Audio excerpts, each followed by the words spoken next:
Sir నమస్కారం sir. నమస్తే. Sir 'Vetrimaaran' గారి డైరెక్షన్‌లో 'విడుదల' అనే ఒక సినిమా అప్పుడొచ్చింది. సూపర్ హిట్ అయిపోయింది. విజయ్ సేతుపతి గారు యాక్ట్ చేశారు. సో, ఆయన ఇప్పుడు మళ్ళీ 'విడుదల 2'తో మన ముందుకొచ్చేసారు. మామూలుగా 'వెట్రిమారన్' గారి సినిమాలంటే ఒక ఎక్స్‌పెక్టేషన్స్ ఉంటాయి. అంటే మూలాల్లోకి వెళ్లి మరి ఆయన స్టోరీస్ రాయడం, ఆ తరహా సినిమాలు తీయడం, రస్టిక్‌గా ఉండడం చూస్తూ ఉంటాం. మరి 'విడుదల' తర్వాతొచ్చిన ఈ 'విడుదల 2' సీక్వెల్స్ ఎలా అనిపించింది మీకు? మీ అభిప్రాయం ఏంటి సార్ ఈ సినిమా పైన? అంటే నక్సలైట్ ఉద్యమం మీద ఒక రివ్యూ హ్మ్. పిటిషన్ దాఖలు చేశాడు ఆయన ప్రజా కోర్టులో. ఓకే. 'విడుదల 2' అనే సినిమాతో తమిళనాడులో నాకు తెలిసి ధర్మపురి జిల్లాలో కొన్ని రైతాంగ పోరాటాలు జరిగినాయి. ఓకే. ఈ రైతాంగ పోరాటాల నేపథ్యము, ఆ బ్యాక్‌డ్రాప్‌లో సినిమా కథ నడుస్తుంది. అయితే చాలా రెఫరెన్సులు కనిపిస్తాయి సినిమాలో. చాలా క్యారెక్టర్స్, రియల్ క్యారెక్టర్స్ కనిపిస్తాయి సినిమాలో. అది కొండపల్లి సీతారామయ్య గారు కావచ్చు, లేకపోతే వెంపటాపు సత్యం గారు కావచ్చు, కేజీ సత్యమూర్తి కావచ్చు. ఈ వీళ్ళందరినీ కలిపి అంటే చారు మజుందార్ క్యారెక్టర్ దగ్గర నుంచి మొదలు పెడితే వీటన్నిటినీ కలిపి ఒక క్యారెక్టర్లో మిక్స్ చేసి ఇంకొక క్యారెక్టర్ని మితవాద కమ్యూనిస్ట్గా ఇంకో క్యారెక్టర్ని రిప్రజెంట్ చేసుకుని హ్మ్. ఒక రకంగా భారతదేశంలో వామపక్ష ఉద్యమాల పురోగతి ఎలా నడిచింది అనే దాని మీద సినిమా డిపెండ్ అయి నడుస్తుంది. అవును. అంటే 90లకు ముందు జరిగినటువంటి రైతాంగ పోరాటాలు, వాటి నేపథ్యం, అలాగే పేదలు ఇళ్ల స్థలాల కోసం జరిపేటువంటి అర్బన్ ఏరియాల్లో జరిపేటువంటి భూ ఆక్రమణలు, ఇలా నడుస్తుంది సినిమా. దీన్ని స్టేట్ ఎలా అణిచివేస్తుంది, ప్రజల ఆకాంక్షల మేరకు జరుగుతున్నటువంటి పోరాటాలని స్టేట్ ఎలా హ్యాండిల్ చేస్తుంది అనేది కూడా బాగా చూపించగలిగాడు వెట్రిమారన్. అంటే ఆ ఏరియాలో చాలా స్టడీ చేశాడు తను. ఈ ప్రాసెస్లో ఎక్కడి దాకా వెళ్ళాడంటే, అంటే కమ్యూనిస్ట్ పార్టీలో వచ్చిన చీలికలు, మార్క్సిజానికి సాయుధ పోరాటం అనేది గుండెకాయ.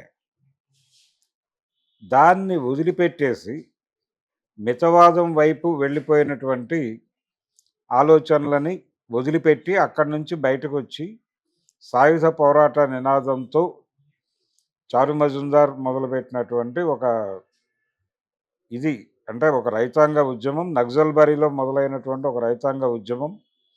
ఆ వెలుగులో ప్రయాణం చేసేవాడిని నక్సలైట్ అంటారు. నక్సల్బరీ వెలుగులో ప్రయాణం చేసేవాడిని నక్సలైట్ అంటారు. ఆ క్యారెక్టర్ ఈ సినిమాలో ఆ మలుపు చూపించాడు. ఎందుకు స్ప్లిట్ అయింది అంటే సిపిఎం నుంచి ఎలా ఎంఎల్ పార్టీ డిఫరై బయటకు వచ్చింది అనేది చూపిస్తూ ప్రస్తుత సమాజాన్ని కూడా మాట్లాడతాడు. అంటే మార్కెట్ ఎకానమీలోకి వచ్చేసాం మనం. మార్కెట్ ఎకానమీలోకి వచ్చిన తర్వాత ప్రతిదీ సరుకుగా మారిపోతోంది. ఈ సరుకుగా మారిపోతున్నటువంటి పరిస్థితులు, అలాగే పాత సమాజంలో అనుసరించినటువంటి వ్యూహము, ఎత్తుగడలే ఇప్పుడు కూడా చేయాలా, ఇప్పుడు కూడా అవే అమలు చేయాలా? నిజానికి సాయుధ పోరాటం, అడవుల్లో దళాలు ఇవన్నీ నిర్వహించాల్సినటువంటి పరిస్థితులు ఇప్పుడున్నాయా? పబ్లిక్ ప్రాబ్లమ్స్ మారిపోయినాయి, సమాజం మారిపోయింది. ఈ మారిన సమాజంలో మారని వ్యూహాలతో ఏవైనా వ్యవహరిస్తున్నామా అనే ఒక అంటే తమని తాము ఒక రకంగా సెల్ఫ్ క్రిటిసిజం అంటారు దీన్ని. ఆత్మవిమర్శల ధోరణిలో ఉండేటువంటి ఒక క్యారెక్టర్ కనిపిస్తుంది సినిమాలో. హ్మ్. దాన్ని వెట్రిమారన్ వాంటెడ్గానే డిజైన్ చేశాడు. డిజైన్ చేసి రెండు వైపులా జరిగినటువంటి అంటే స్టేట్ నుంచి జరుగుతున్నటువంటి దారుణాలు, అలాగే ఉద్యమం నుంచి జరుగుతున్నటువంటి లోపాలు, వాటి మీద కూడా చర్చ నడిపాడు నిర్మోహమాటంగా. ఓకే. ఉద్యమ లోపాలని చర్చించాడు. రాజ్యం చేస్తున్నటువంటి దుర్మార్గాల గురించి బలంగా మాట్లాడాడు. అలాగే రాజ్యంలో భాగమైపోయినటువంటి పోలీస్ ఆఫీసర్స్ వాళ్ళు ఎంత క్రూయల్గా ఆలోచిస్తారు అనే దాన్ని కూడా చాలా బాగా పోర్ట్రేట్ చేశాడు. అంటే తన సెల్ఫ్ గోల్ కోసం అవసరమైతే తన సహచర పోలీసుల్ని చంపేయటానికి కూడా అధికారులు పెద్దగా మొహమాట పడరు ఓకే. అనే తరహా సన్నివేశాల కల్పన కూడా ఉంది ఈ సినిమాలో. ఈ విధంగా ఉద్యమము అంటే భారతీయ సమాజంలో భిన్న సమూహాల మధ్య జరుగుతున్నటువంటి యుద్ధం, ఆ యుద్ధం నేపథ్యము, అది యుద్ధం జరగాల్సిన అవసరం ఏమిటి అనేది వీటన్నిటిని బాగా హ్యాండిల్ చేయగలిగాడు. అయితే కొత్త కోణాన్ని చెప్పాడు. అంటే కార్ల్ మార్క్స్‌ని భారతదేశానికి అన్వయించటంలో కమ్యూనిస్టులు వైఫల్యం చెందారు అనేటువంటి ఒక అభిప్రాయం చాలా మందిలో ఉంది. ఇక్కడ అంబేద్కర్‌ని కొంత పట్టుకొచ్చి మాట్లాడే ప్రయత్నం చేశాడు ఈయన. చేసి వర్గమే కులముగా ఆపరేట్ అవుతోంది భారతదేశంలో. వర్గము అనేది విడిగా లేదు. కులమే వర్గం. అంతకు మించి బ్రహ్మ పదార్థం కాదది. పేదలు అన్ని సెక్షన్స్‌లోనూ ఉండొచ్చుగాక. అంత మాత్రం చేత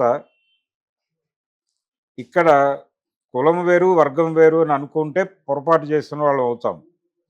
కులమే వర్గము అనే స్పృహతో గనక ఉద్యమం ముందుకెళ్తే అదొక ప్రాపర్ డైరెక్షన్‌లో వెళ్ళేటువంటి అవకాశం ఉంటుంది అనేది కూడా కొంతవరకు ఈ సినిమా ద్వారా చెప్పే ప్రయత్నం చేశాడు వెట్రిమారన్. దానికి ప్రధానంగా అతను తమిళ రాజకీయాలు, తమిళ సినిమా ప్రభావం ఇవన్నీ ఉన్నాయి అక్కడ.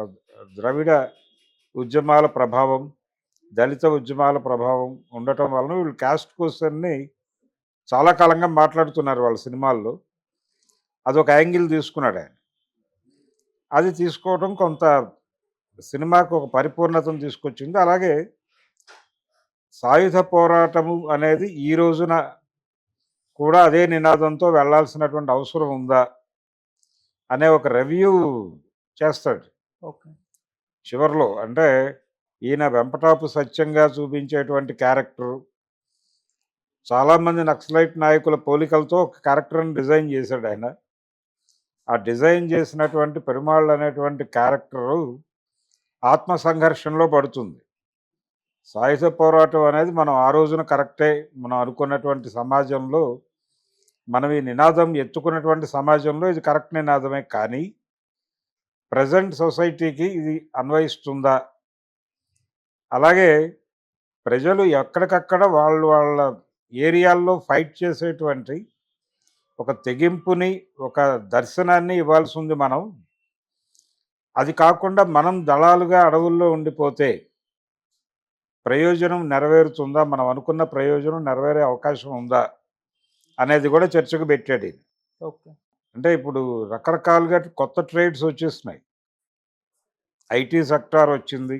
కార్మికులు అనేటువంటి వాళ్ళు పాత రోజుల్లో ఉన్నట్టుగా లేరు.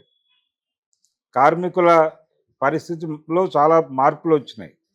సాలరీస్ విపరీతంగా పెరిగినాయి. మార్కెట్ ఎకానమీలో ఉన్నాం మనం.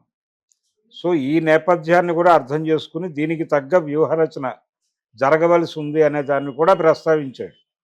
ఇది కామన్ ఆడియన్స్కి ఏ మేరకు పెడుతుంది అనేది పక్కన పెడితే, కొంచెం ఈ ఉద్యమాలతో పరిచయాలు ఉన్నటువంటి వాళ్ళకి మాత్రం చాలా విస్తృతమైన చర్చ చేశాడు వెట్రిమారన్ అని అనిపిస్తుంది. సైద్ధాంతిక చర్చ చాలా ఉంది ఈ సినిమాలో. ఓకే. నిజానికి ఇది ఒక రకంగా పునాది ఆంధ్రప్రదేశ్, దీనికి ఉమ్మడి ఆంధ్రప్రదేశ్. ఈయన ప్రతి సినిమా కథకి రూట్స్ ఇక్కడే కనిపిస్తాయి. కానీ మన దగ్గర అలాంటి సినిమాలు రావు. అక్కడ వాళ్ళకి ధర్మపురి పోరాటము, ఇంకో కొన్ని పోరాటాలు ఉన్నాయి తప్ప, అది కూడా ఇక్కడి నుంచి వెళ్ళినటువంటి నాయకత్వం మొదలుపెట్టి చేసినటువంటిదే. అది కూడా పీపుల్స్ వార్ పార్టీ నాయకత్వంలో జరిగినటువంటి ఉద్యమమే ధర్మపురి కూడా. కాబట్టి ఆయన గతంలో చేసినటువంటి కారంచేడు, చుండూరు రెఫరెన్సులు ఇవన్నీ కనిపిస్తాయి వెట్రిమారన్ సినిమాల్లో. ఓకే. అలాగే ఈ సినిమాలో కూడా ఒక రకంగా ఉమ్మడి ఆంధ్రప్రదేశ్లో నక్సల్బరీ పోరాటము, అలాగే నక్సలైట్ పార్టీల్లో వచ్చినటువంటి చీలికలు, అది ఎంఎల్ పార్టీగా ఆవిర్భవించటం, ఎంఎల్ పార్టీ నుంచి మళ్ళీ స్ప్లిట్ అయి సిఓసిగా ఏర్పడటం, సిఓసి పీపుల్స్ వార్గా ఏర్పడటం, పీపుల్స్ వార్ మావోయిస్ట్ పార్టీగా అవతరించడం, ఈ పరిణామ క్రమం అంతా ఏదో మేరకు చెప్పే ప్రయత్నం చేశాడు. అలా ఇది ఆంధ్రప్రదేశ్లో నక్సలైట్ రాజకీయాలతో కొంచెం పరిచయం ఉన్న వాళ్ళకి సినిమా మంచి ప్రయత్నం చేశాడు అని అనిపిస్తుంది. ఓకే. రెండోది, ఇది కేవలం నినాదప్రాయ సినిమా కాదు. అంటే విప్లవ సినిమా అనగానే మనకు నారాయణమూర్తి గారు కనిపిస్తాడు. ఇందులో ఒక ఇంటలెక్చువల్ డిబేట్ ఉంది. సాయుధ పోరాటము అనేది ప్రస్తుత సమాజంలో ఎలా రిలవెంటు, దానిలో ఏదైనా మార్పులకి అవకాశం ఉందా, మార్పులు చేస్తే ఎలా చేయాలి, ప్రజలలో పోరాటశీలతని నిలబెట్టడానికి, అంటే ప్రతి